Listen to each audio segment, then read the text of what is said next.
tonight, the sullen wind was soon awake. It tore the elm tops down for spite, and did its worst to vex the lake.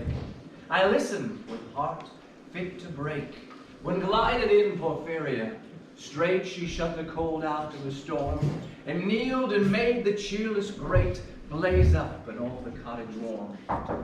Which done, she rose and from her form withdrew the dripping cloak and shawl, and laid her soiled gloves by, untied her hat, and let the damp hair fall. And last, she sat down by my side and called me. When no voice replied,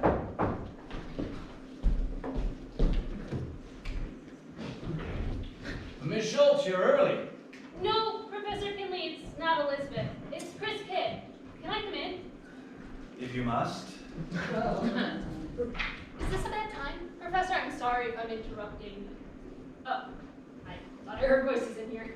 No, it's just me. I'm not doing anything important, just grading some papers before the weekend starts. I can always come back another time. I just thought since I heard voices that you might have office hours now. Not presently, but come in. Will you please come in, Miss Kidd? I don't know how many more times I can say it. Yeah, I have a few minutes before my next appointment. Wow, I've never been in your office before. It's quite something. Really? How do you mean? Well, I've never been in a professor's office looking so, Unorganized, I believe is the word you're looking for? No, not unorganized. And please tell me, what word are you looking for? Super organized? Is that a question, Miss Kidd? No, I don't know. All right. Tell me what it is I can do for you on this fine spring day. At least I think it's a fine day. I can't see anything out of my office window but that brick wall. I can assure you, Professor, it's a beautiful day today. The sun is shining, it's warm with a nice breeze, not a cloud in the sky. Then why aren't you out there enjoying all that? And most students have already fled the campus like rats from a sinking ship. I wanted to talk to you about my midterm paper, if you have a minute. Well, I have an appointment in about 15 minutes. If you think you'll need more time than that, we can always schedule something for possibly Monday after class. No, 15 minutes should be fine. All right then, have a seat. You do know it's Friday, don't you? Well, of course. Well, I take it you don't have any plans for the weekend then? No, I have plans. Then why are you here? Yeah, I'm sure the question could have waited for 2 more days. Like I said, we could always meet Monday after class. No, this is fine. I just wanted to take care of this right away. Otherwise, it would have bothered me all weekend, and I wouldn't have had any fun. All right. But before we begin, let me see if I can remember your paper. When I first started teaching, I used to remember what every student wrote about in every class without missing a beat. So you're in my English 204 class, British literature, correct? Yes. Good. Means I haven't lost my touch. And if I recall, you're just about to graduate, aren't you? Yeah, I am. Feels like yesterday I was a freshman and didn't know what I was doing, and now I'm just about ready to graduate and get the hell out of here. Is that what we all want to do? Just get the hell out of here? Those of us who can, anyway. That was a joke. Feel free to laugh whenever. Now, about your paper, you wrote about a Browning poem, correct? Yes, it was. No, don't tell me. One of the few thrills I have in this job is getting to guess what my students write about. So, it wasn't Elizabeth Barrett Browning. Nobody really writes about her poems anymore. So it must have been her husband, Robert Browning. That means I would have to say you wrote your paper on my last Duchess. No, it was Porphyria's lover. Really? I don't remember any papers on that one. I think I would have remembered the paper on that particular poem. It's such a memorable piece of literature. Well, here it is, for proof.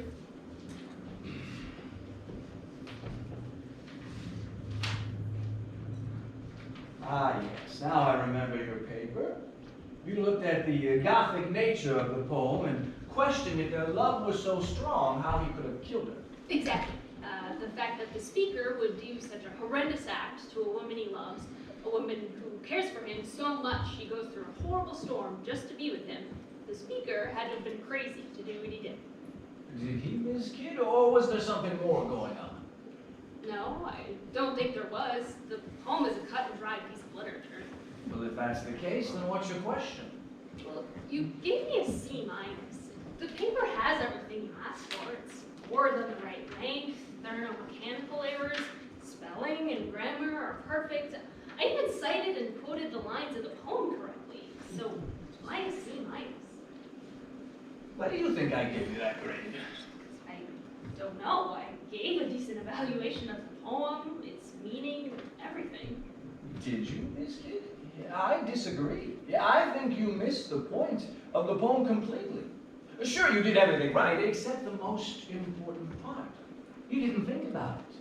You looked at the words on the page and said, this is what they have to mean, instead of this is what they could mean. It's what you've been missing throughout the entire class. But I understand everything you say. Every last word of it makes sense to me, so how can I be missing something if I understand it all perfectly? But you don't understand it all perfectly. You only understand what I taught you. And part of being in a class like this is to take what I teach you and expand upon it, make it your own.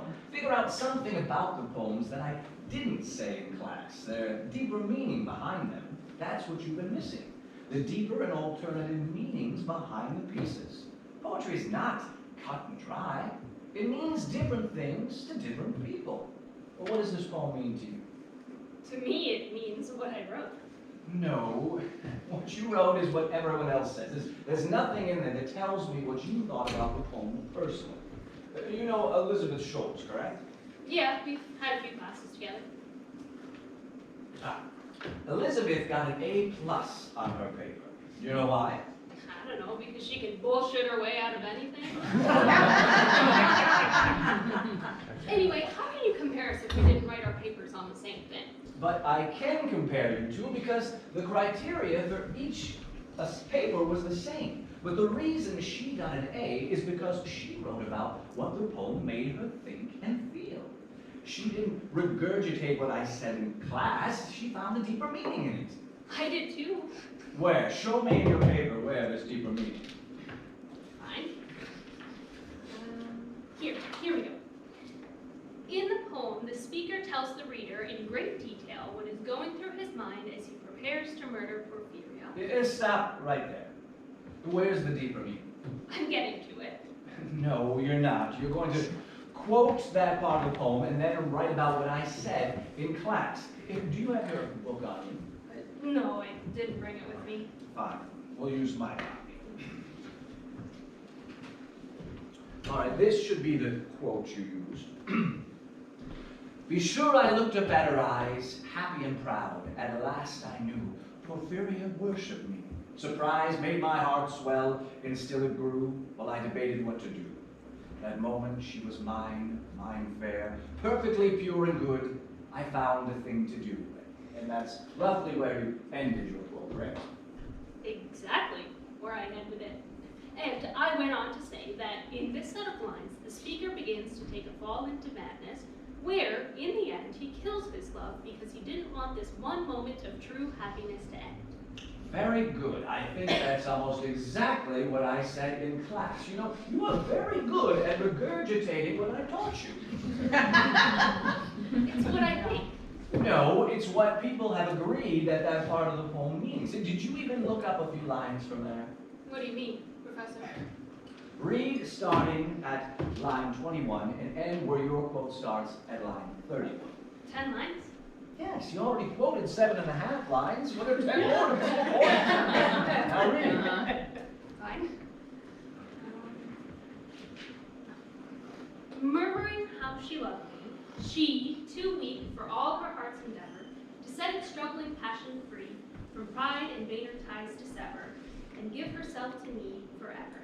For passion sometimes would prevail, nor could tonight's gay feast restrain a sudden thought of one so pale, for love of her and all in vain. So she was come through wind and rain.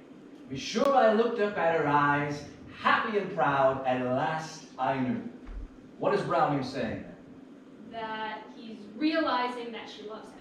No, she came through the wind and the rain to be with him. He knows the minute she walks in, she's there for him. What else is he saying there? I don't know that she won't fully give herself to him. True, that is very true. But why is that part of the poem there? What's its importance? I don't know. You know you say that a lot. Do you know anything? Yes, of course I know things. I actually know things. You don't think I know things, but I do know things.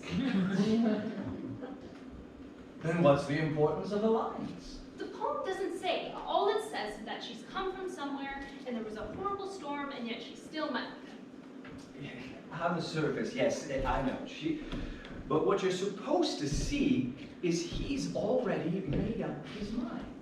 He's going to kill her. Some thought of one so big.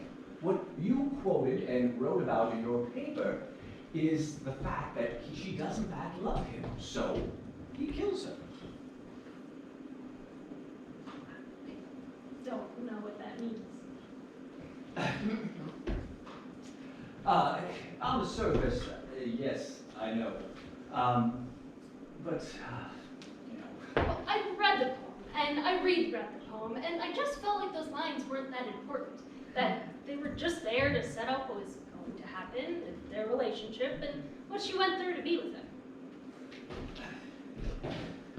Miss Kidd, nothing in the poem is there for no reason, and each part is just as important as the next line. Sometimes the most important part of something is the setup. When she comes to him, he doesn't react when she first arrives. A sudden thought, when she first arrives there, at last she sat down by my side and called me. When no voice replied, she put my arm about her waist. You have it memorized? I've been teaching this class for a decade and a half. I have most of the poems memorized. Now, we know from those lines that she doesn't want to see her when she first comes in. But what else do we know? I can't see anything else in these words other than what's there. Yes, I know, on the surface. But as I said, what we're supposed to see is he's already made up his mind. He's going to kill her. A sudden thought of one so pale, he already sees her as dead. Again, what you wrote about and quoted in your paper is the realization that she doesn't in fact love him, so he kills her. So, what you're saying is the speaker was going to do it anyway? Well, you could argue that. He perhaps does it because she's married, engaged, possibly to another man, or maybe he himself is the one who is engaged to another woman. But it's easier to believe it was her keeping them apart, murmuring how she loved me, she too weak for all her heart's endeavor to set its struggling passions free from pride and vainer ties to sever, and give herself to me forever. Are you starting to see what I'm getting at? Kind of. Good. But I still don't see why I got a C-. Is that all you care about is a grade? You got that grade because you didn't read the poem. I read the poem. I read the poem 10 times working on this paper. No, you read the words, but you never really read it. But I did, Professor. That's what I've been trying to tell you. I did the work, and I didn't get the grade I deserved for said work. Part of being in a class like this is, it's subjective. I don't think you did the work, therefore I gave you a grade that reflects that. You know what, this is getting us nowhere. Tell me, do you have any plans for the weekend? I don't know, just the same old, same old. What does that mean? Same old, same old. Are you implying you do the same thing every weekend? Hey, not really. Well, good, because if you did, that would be robotic and the beginning of a pointless life. How can you say that a life can be pointless? When you've lived long enough, you can see the difference between a pointless life and one with meaning. When have I lived long enough to see that? It's different for different people. For me, I was in my 30s. So tell me, if you aren't doing the same old, then what are you doing this weekend? Is this important? I asked a question, I expect an answer. I gave you one. No, you gave me a cop-out. So what are your big plans for the weekend then, Miss Kid? Hot date with your boyfriend? Getting drunk off your ass at some house party? Or something less cliche to the college life? I don't have a boyfriend, and I don't drink. And if you must know, I'm going up to a lake house with some friends. Does that count as less cliche? Not really, no. Why don't you like me then? What are you doing this weekend? Well, I'm spending time with my family. The weekend is really the only time I get to do anything like that anymore. I see. So the same old, as it were. Yes, I guess it would. How old are your kids? They're 9 and 6. Now they're 19 and 16. They grow up so fast. I want kids someday. I just want to wait until after I'm settled and a good job somewhere. That's what I used to think when I was your age. Half a lifetime ago. You know, I figured it out a few months ago. The majority of the students in your class are half my age. I was sitting in my English professor's office discussing poems when you were being born. I was reading and studying these poems when you weren't even an idea in your parents' minds. You know what's sad about all that? What? Every year, the students in my class always stay the same age, and I keep getting older. It's a shame, really. I got into teaching because I wanted to influence young minds, show them, let them see the world in a different light. And now I have to fight just to get one student to look at a poem and really read into it. But I'm starting to see it, and that's what's important, right? It should be. It should be. You know, Ms. Kidd, I've stared at the same brick wall for 15 years now. I never see a cloud in the sky when I'm in my office, or the sun. Sure, light gets in, but all I see is a wall that never fades, that never changes. It grows older and it does fade a little, but the wall itself will never change. No matter how long I look at it, it just won't change. I'm sure they'd tear down that wall and there'd be another wall behind it, identical to that one. Because, Ms. Kidd, in the long run of life, things never really change. We are, in fact, the same person we were 10 years ago, and will be in another 10. We just get smarter, more cunning, better at hiding who we really are. But it's still there, lurking in the depths of our minds, just waiting to come out and say hi. Professor Ginley, who is this picture of? Did I say you could touch that? No, I just thought it had gotten knocked down. And maybe it was that way for a reason. Miss Kidd, why can't you see things in a different light? Sometimes things are not always cut and dry. Sometimes things are not always as they seem. But I was just looking at the photos and I saw it was knocked down. It has to mean something that it wasn't standing up with the rest of them. Yes, it was that way for a reason, because that's how I wanted it. Besides, didn't anybody ever teach you not to touch things that don't belong to you? I know I taught my kids to respect other people's things. Yes, of course. I'm sorry, Professor. Who is it? I mean, I don't mean to be nosy, but it's a college graduation picture. Do you have a sister or something? Because you have two boys, don't you? And they look like boys in their pictures. You know, I don't have a sister, and yes, they are boys. Well, if it's not a sister or a daughter, then who is the girl in the picture? And if you don't mind me asking, it looks like Elizabeth Schultz, but she hasn't graduated yet. No, it's not Elizabeth Schultz. It's someone I knew once, a former student of mine. She would have graduated sometime before you started here. The picture's about a decade old. That's cool. Do you stay in contact with her? No, we lost touch some time ago. Sorry to hear that. Don't be. People move on. It's life. How long has it been since you last talked to her? A long, long time. Must be rough to lose contact with someone like that. I mean, It's obvious she was a memorable student since you keep a photo of her in your office. You must have been close. We were, but I didn't mourn her loss. People move on, things change. Oh, but she was one of your students. Yes, and I can't keep in contact with all of them. She graduated, and it was sad to lose contact with her, but that's life. Well, I just thought... No, Miss Kidd, you didn't think.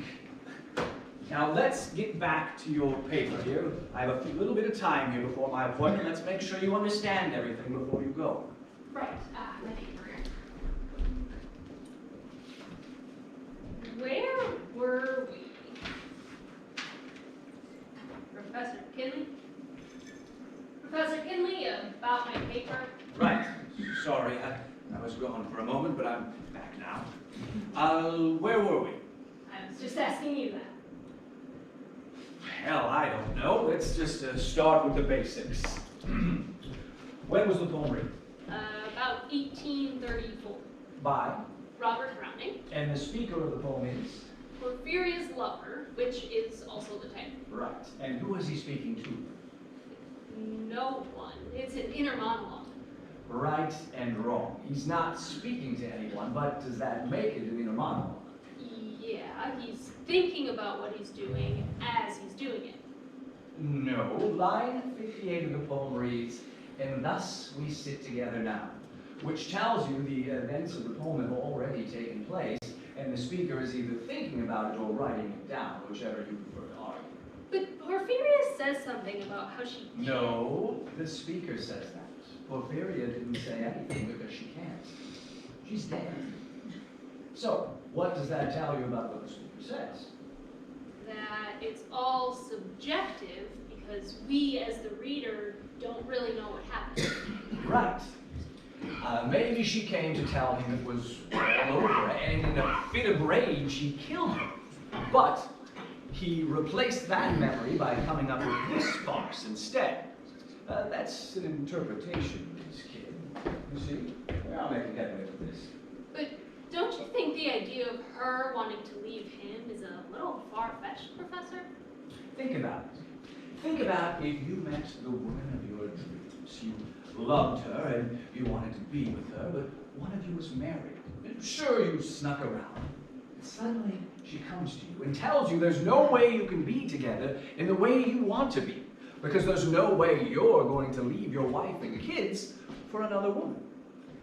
And all you want to do is keep them both around and have it all. But when she tells you this, you snap, and you do something you regret the minute it's over. Can you imagine what that's like? To kill the woman you love, all because you were too damn stupid to make a change in your life? To kill something beautiful just so something that's dying can be given a little more life? And then, for that life to be wasted anyway?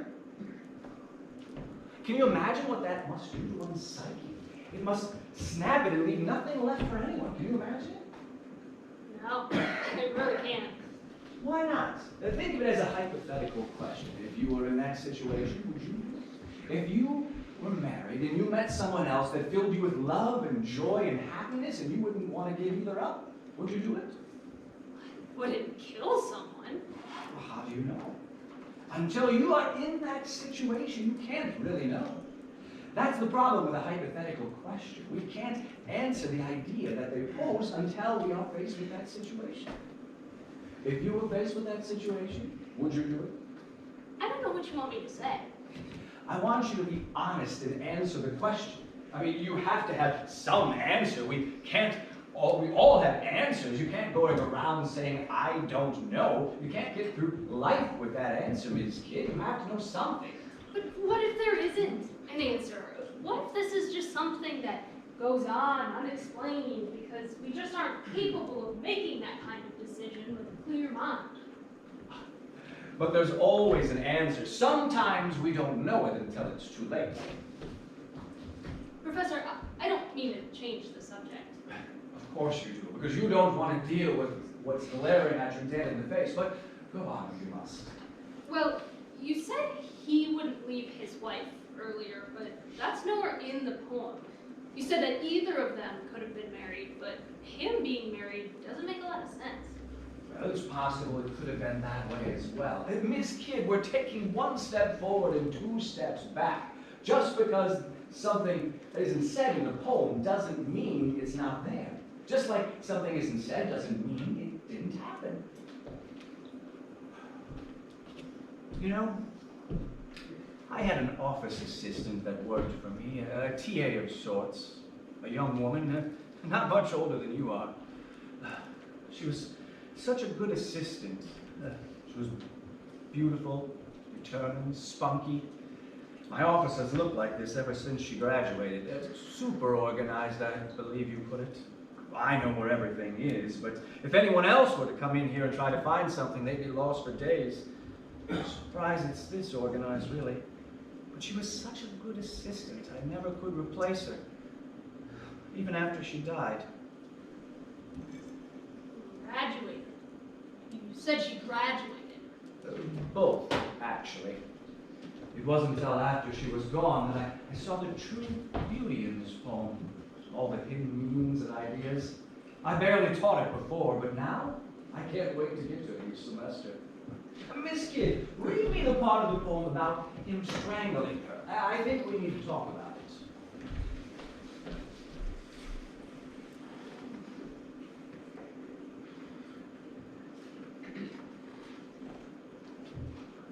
And all her hair in one long yellow string I wound, 3 times her little throat around, and strangled her. No pain felt she. I am quite sure she felt no pain. That passage? Correct. You didn't address that in your paper. The fact that the speaker shows no remorse for what he's done. He so casually discusses killing her with great detail, but no feeling. He just does it, and that's that. You talked about how he thought about doing it and what he did immediately after, but the moment itself you left out. I thought it was self-explanatory. No pain felt she? I am quite sure she felt no pain. Tells you what? That he didn't think there was any pain in being strangled to death? Think about it. You struggle to catch your breath, but you can't. At the same time, you try to free yourself from the person who's keeping you from breathing. There would have to be a lot of pain.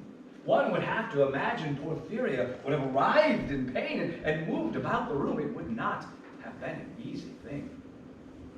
Why do you think he says she felt no pain? I don't know. Why didn't you just tell me?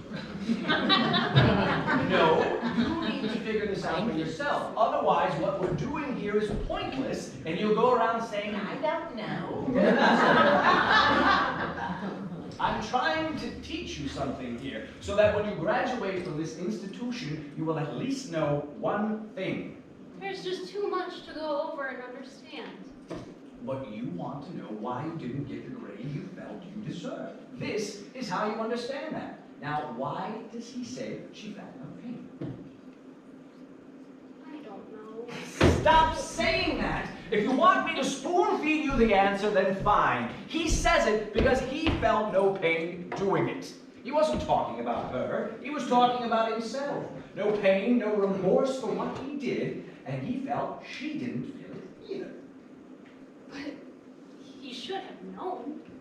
Why? Because even someone who's insane has to understand when someone else is in pain.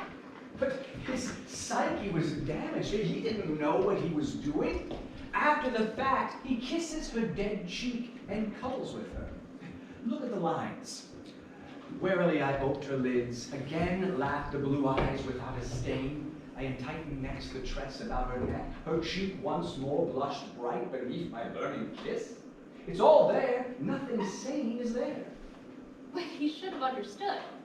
But that's just it. Until you are in that situation and faced with that fact, you wouldn't have any idea what you would do. So what you're saying is Browning might have done this himself? It's possible. There's no evidence to support that, but it's something to look at. Browning himself wrote mostly about people in areas hundreds of years before his own. You also have to take into effect that the speaker shows no remorse for what he's done, and appears to show no love for Porphyria, until after she's dead, that is.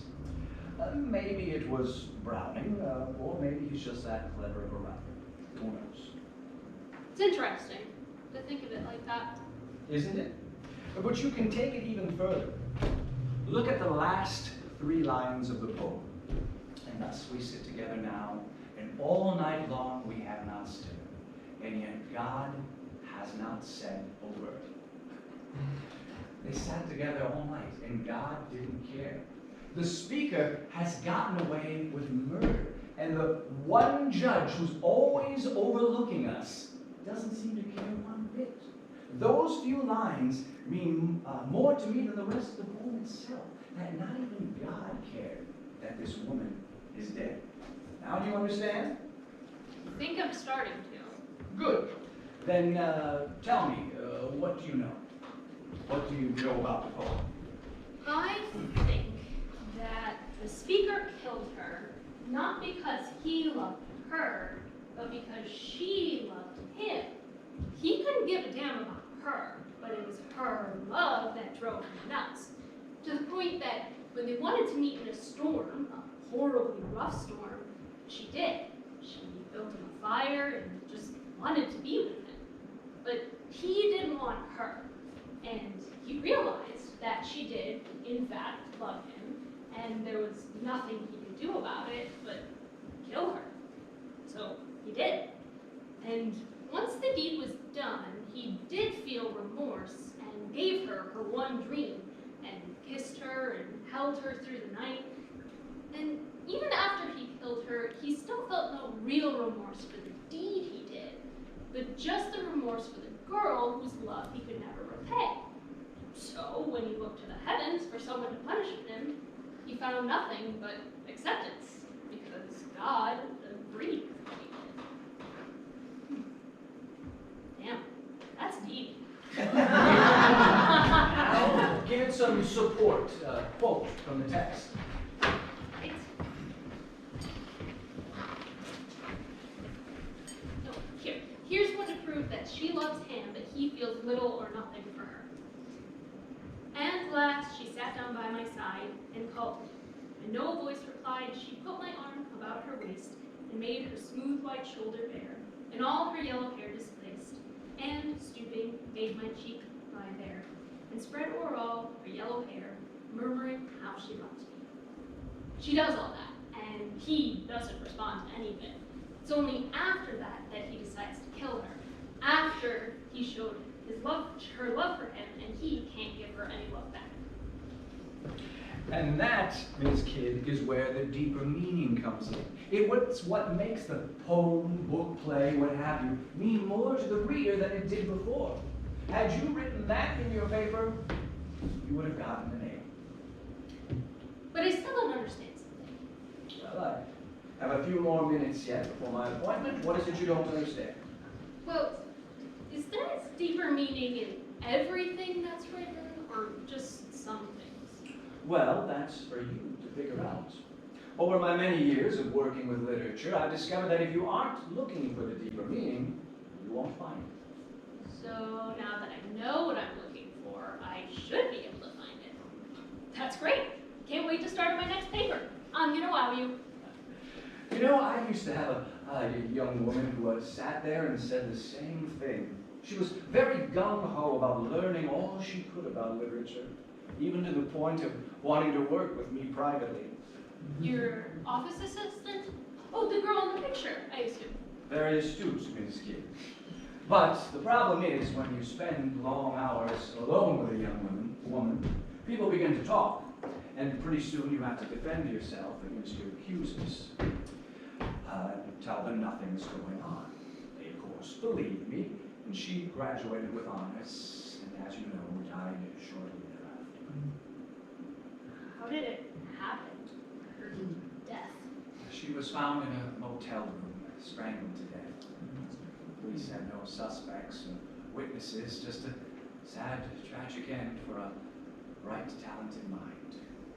But you were sad when you found out, weren't you? I'm quite sure I felt no pain. Well, I should get going. Your next topic. So she will. I'm meeting with Elizabeth Schultz to go over her papers as well. She, much like you, is very gung-ho about finding out how she can do better in class. And she wants to learn everything I know. Isn't that great? I guess, Professor. Oh, Chris, I'm currently taking applications for a new office assistant. And it's been quite some time since my last one, and it's time I got a new one, and I think you might be just the right person for the job. I'll think about it, Professor. Don't wait too long. Elizabeth has expressed an interest as well. Thanks, Professor Kinley. I think I'll see you in class on Monday. See you in class Monday. Have a good weekend. You too.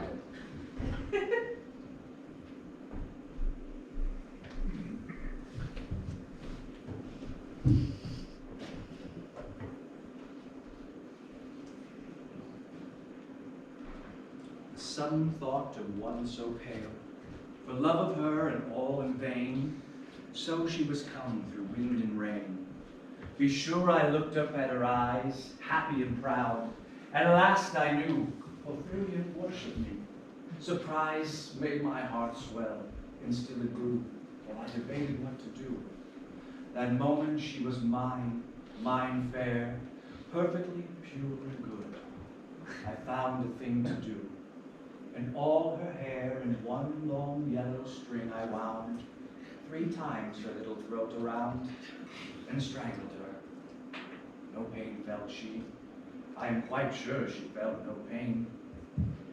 As a rosebud that holds a bee, warily I oped her lids. Again laughed the blue eyes without a stain, and I untightened next the tress about her neck.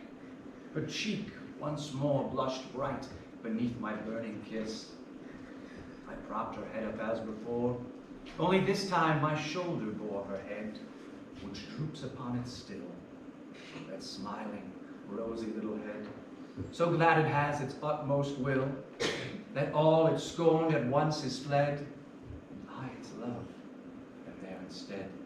Porphyria's love, she guessed not how, her darling one wish will be heard, and thus we sit together now, and all night long we have not stirred, and yet God has not said a word.